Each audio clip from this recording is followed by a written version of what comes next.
Hi, I'm Vicente Pinho and welcome to a new series on the channel. This is probably gonna be a little bit of a smaller video, um, but I want to start a new series where I do some master studies of some of my favorite artists, because as I've told you before, I am still learning, I'm still an art student, and I want to learn and I want you guys to accompany that process. So I'm going to try to learn what I can from some of my favorite artists out there. And what you're seeing on screen right now is a screen recording that I'm doing as I'm recording this audio too of Psychoramen. Some of Psychoramen's work this week, this time in the Style Seeker series, name in work in progress. I'm trying to study the art of Psychoramen, or Juan Luis Gañas. I'm sorry if I butchered your name, by the way. But he is a very cool artist. He does some character work, and he is with very expressive and dynamic poses, very cool expressions, facial expressions. He has some saturated colors, and I really like his style.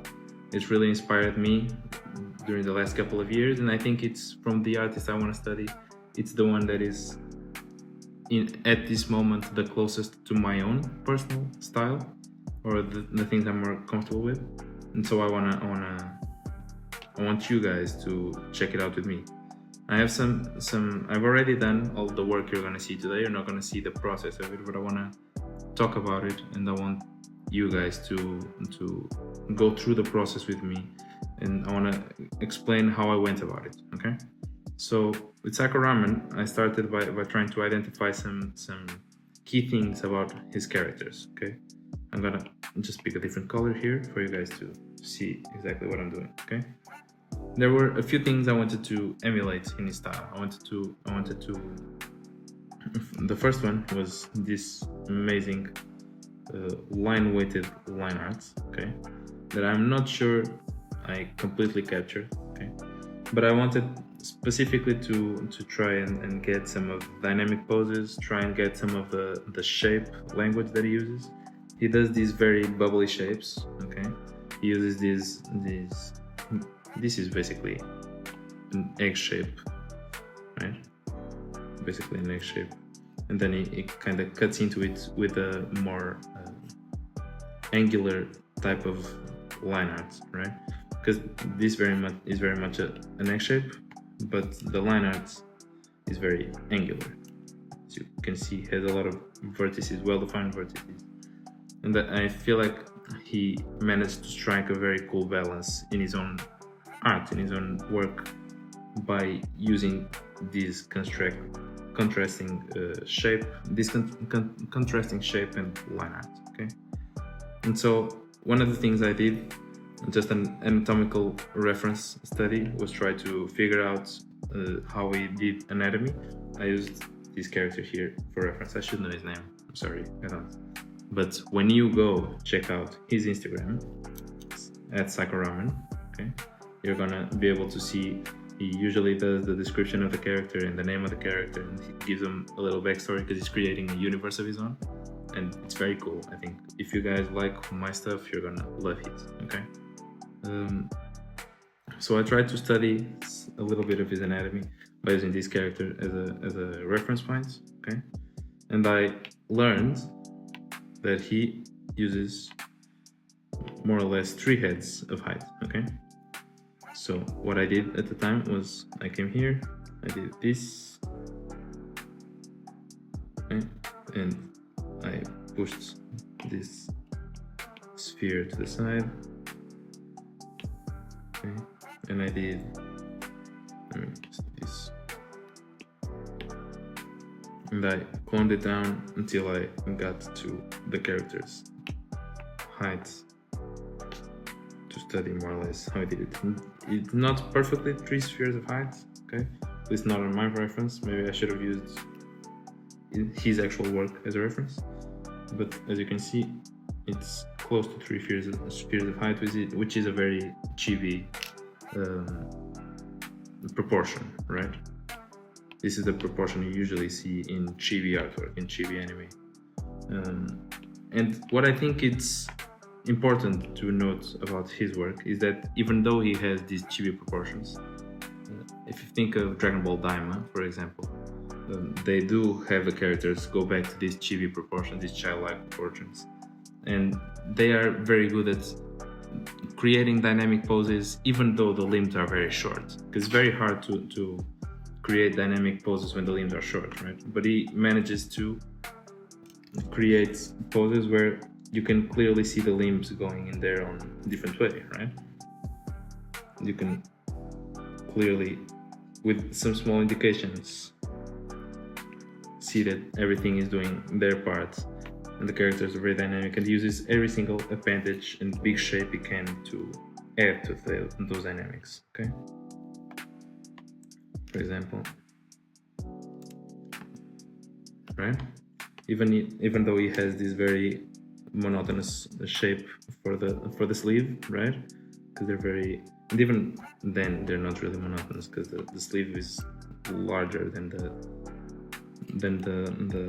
the arm of the character, way larger, so it creates a contrast here with the hand, and then the shoulder comes into a spiky point, right? And he creates these differences like that, right? And so he manages to with a very short limbs and with very tiny proportions to create very dynamic poses and shapes. Okay, and so that's kind of what I wanted to emulate. Then I proceeded to study. I did this drawing on top of this, and then I scaled it there. I can show you the time lapse for you guys to see. Okay. So what I did at the time was I tried to do some big shapes. This is the hardest part for me personally. I do come from a cartoon and animation background, but I was never very good at creating these big shapes and big outfits and these interesting shapes on characters. And I wanted to emulate that in a way. I think he's very good whenever he uses special effects like flames, like this guy's face right here. I think he manages to use them very well. Okay, and a lot of his characters have this type of special effects and superpowers that he uses and abuses of it in a very productive way. Okay, and so then what I did was try to recreate some of these line art things that I was speaking about, right? Where he goes from very thick line art to very slim line art, and he tries to create some weight in that manner. I used this Nowhere Else ink brush from Procreate, okay? And I think I used it somewhere around here at 10%, and I was able to get some very deep and a little skinnier, with some variation, not too much.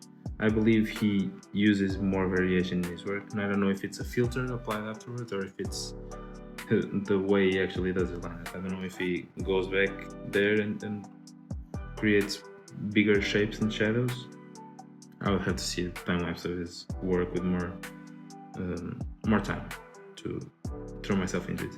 And then he does this where he actually didn't in this Pokemon here, but this is some older work of his. These are more recent, and I really like it. He completely erases the colors of the characters to create these white shapes, and then he outlines it with a different color to make it believe that there's still a character there, even though the highlights are so intense that you can't really see any color or information in the hue of the object. And I really enjoyed that, and I kind of wanted to recreate it at the time. And that was kind of like the first step. So I did the line art. I used this Nowhere Else brush. I selected part of it, and I went with this orange hue that he uses, okay? And then I copied it downwards, and I tried to recreate his color scheme, right? So I didn't pick the colors directly. That's one of the things I did. I try to come into the color picker, use either the disc or the classic is the ones I like to use the most.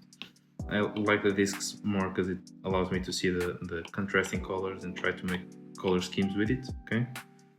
And but I like the classic more to navigate hue, saturation, and light. It helps me more to understand how light and color work together, okay? But I kind of try to recreate this saturated color palette that he uses that I'm not very comfortable with myself.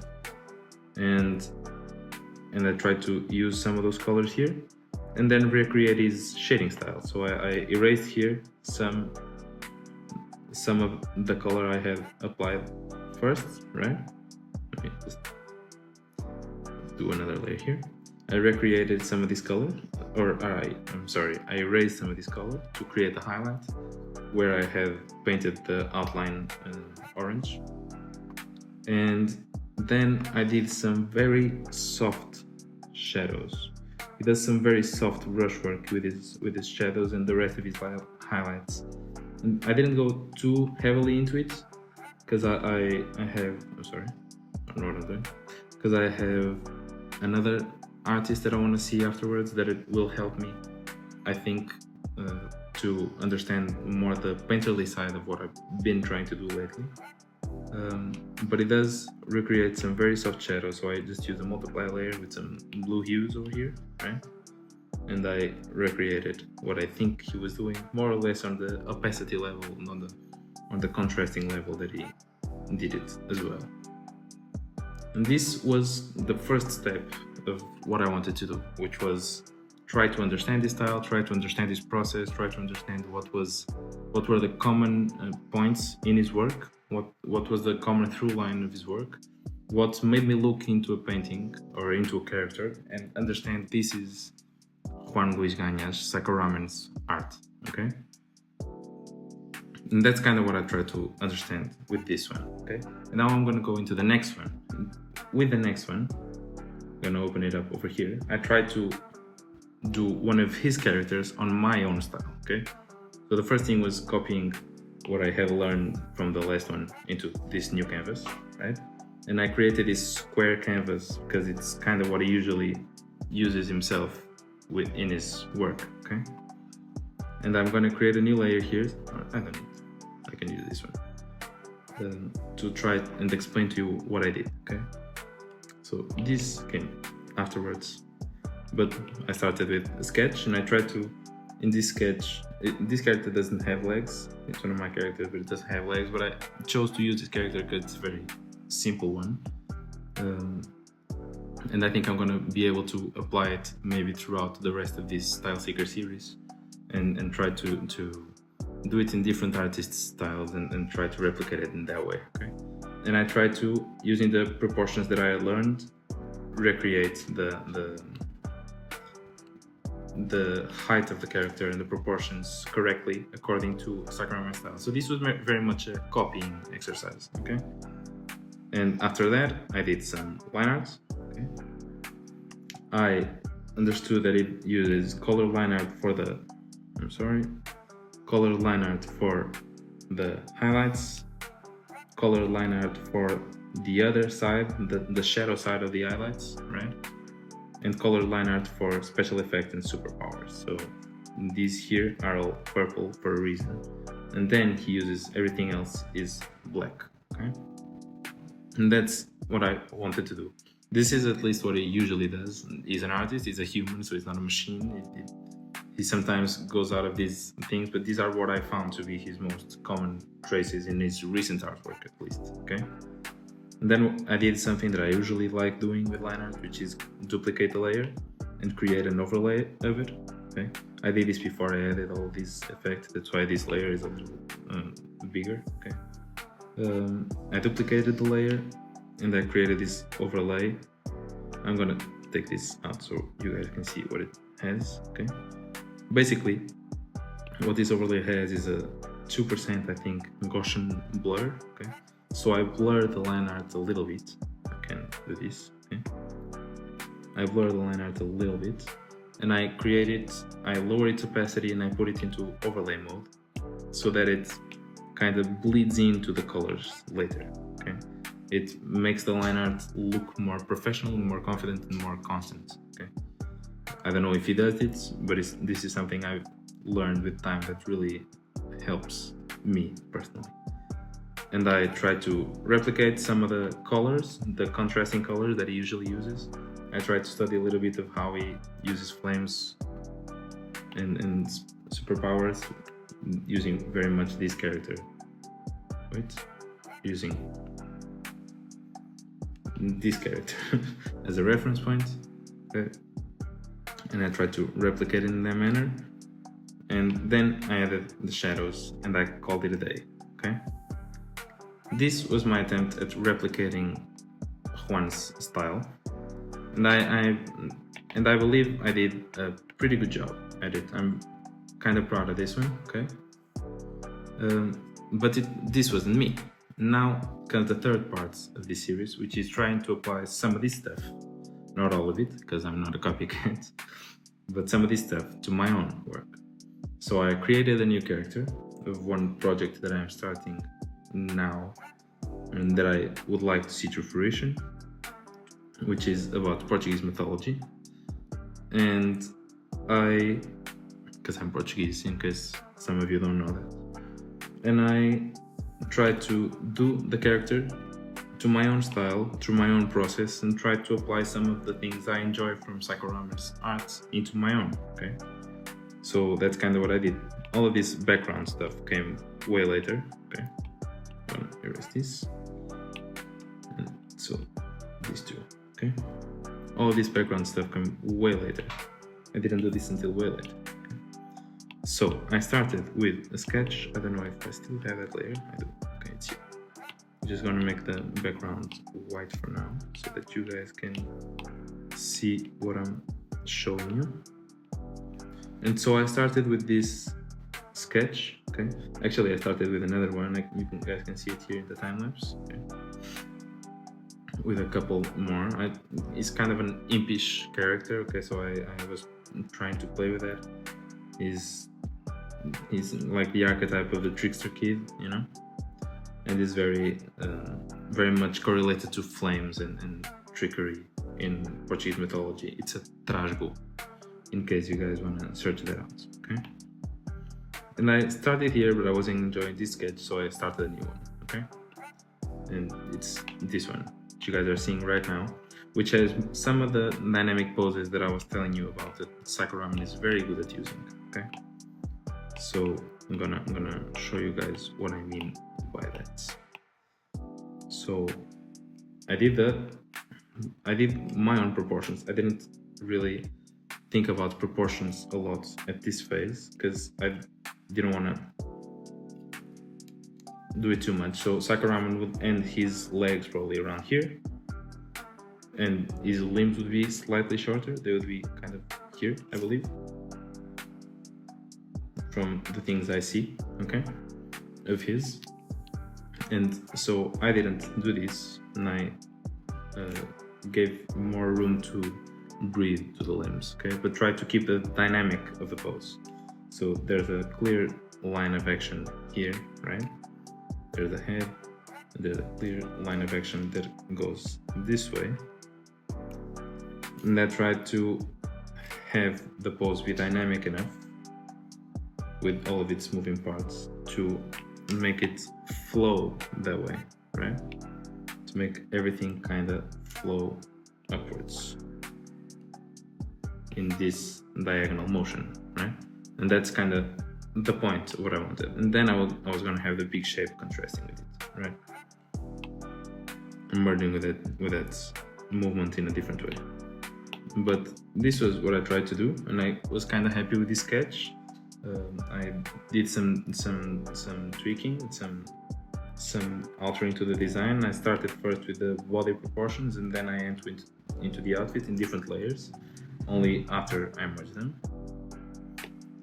See, I started with this,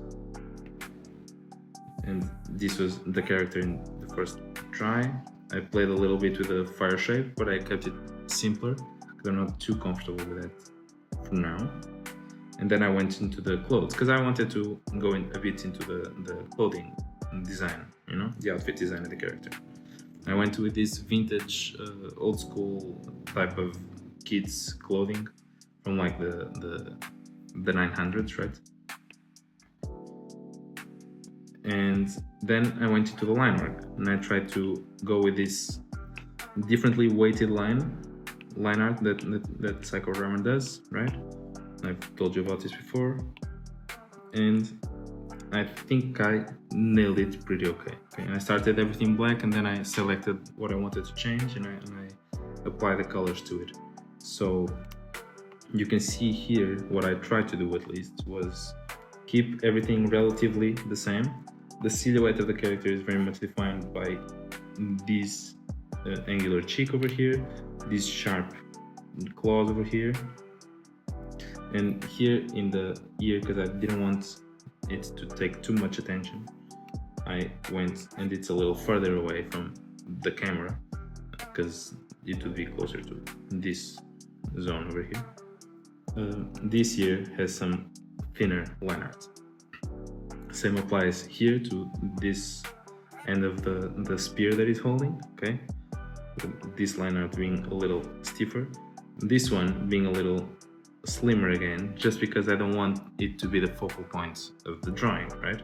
Same thing applies here. Also, skinnier line art over here helps me be able to put more detail into it without overloading the feet shapes, right?